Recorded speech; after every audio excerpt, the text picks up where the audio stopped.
தமிழகத்தில் வாக்குப்பதிவானது காலை 7 மணிக்கு முதலே தொடங்கி விறுவிறுப்பாக நடைபெற்று வருகிறது. கட்சித் தலைவர்கள், நிர்வாகிகள், தொண்டர்கள், பொதுமக்கள் என பலர் தங்களுடைய வாக்குகளை செலுத்தி வருகின்றனர்.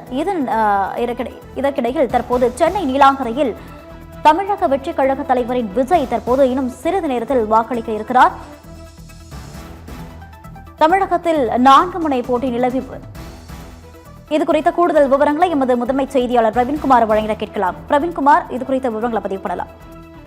ஓவிய தமிழக வெற்றி கழகத்தின் தலைவர் விஜய் நீலாங்கரையில் இருக்கக்கூடிய மாநகராட்சி தொடக்கப்பள்ளியில் தன்னுடைய ஜனநாயக கடமையை ஆற்றிவிட்டார். அந்த நேரலையை நாம் பார்த்துக் கொண்டிருக்கிறோம். காலை 7 மணிக்கு தொடங்கிய வாக்குப்பதிவு விறுவிறுப்பாக நடைபெற்று வருகிறது. பல்வேறு அரசியல் கட்சியினுடைய தலைவர்கள், சினிமா பிரபலங்கள், அரசியல் பிரபலங்கள், சாமானிய வாக்காளர்கள் என அனைவரும் நீண்ட வரிசையில் காலை முதலே காத்திருந்து தங்களுடைய ஜனநாயக கடமையை ஆற்றி வருகிறார்கள். அதன் தொடர்ச்சியாக மிக புதிய வரவாக இருக்கக்கூடிய தமிழக வெற்றி கழகத்தின் தலைவர் விஜய் சென்னை நீலாங்கரையில் இருக்கக்கூடிய மாநகராட்சி தொடக்கப்பள்ளியில் தன்னுடைய வாக்கினை செலுத்தி இருக்கின்றார். அதைத் தொடர்ந்து பல்வேறு அரசியல் பிரபலங்களும் தலைவர்களும் வாக்கினை செலுத்தி வருகிறார்கள்.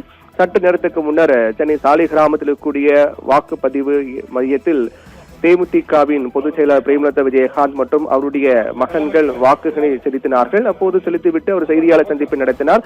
அதே போன்று தேனாம்பேட்டையில் இருக்கக்கூடிய மாநகராட்சி பள்ளியில் மக்கள் நீதி மையத்தினுடைய தலைவர் கமல்ஹாசன், அவருடைய மகள் ஸ்ருதிஹாசன் ஆகியோர் சென்று வாக்கினை பதிவு செய்தார்கள்.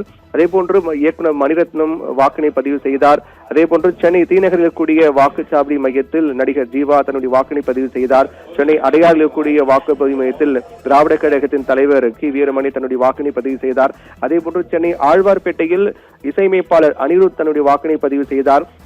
திருப்பத்தூர் புல்லாநேரி பகுதியில் கே.சி. வீரமணி வாக்கினை பதிவு செய்தார். அதே போன்று சென்னை பெசன்ட் நகர் வாக்குச்சாவடி மையத்தில் அமமுகவினுடைய பொதுச் செயலாளர் டி.டி. தினகரன் தன்னுடைய ஜனநாயக கடமையை ஆற்றினார். சென்னை கோயம்பேடில் மத்திய இணையமைச்சர் எல் முருகன் வாக்குப்பதிவு செய்தார். முன்னாள் அமைச்சர் ஜெயக்குமார் அவருடைய மகனுடன் சென்று ராயபுரத்தில் வாக்கினை பதிவு செய்தார்.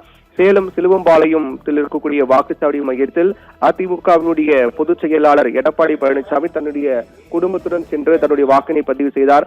அதே போன்று தீர்க்கங்கரணை பகுதியினுடைய வாக்குச்சாவடி மையத்தில் நாடாளுமன்ற உறுப்பினர் டி.ஆர். பாலு வாக்கினை பதிவு செய்தார்.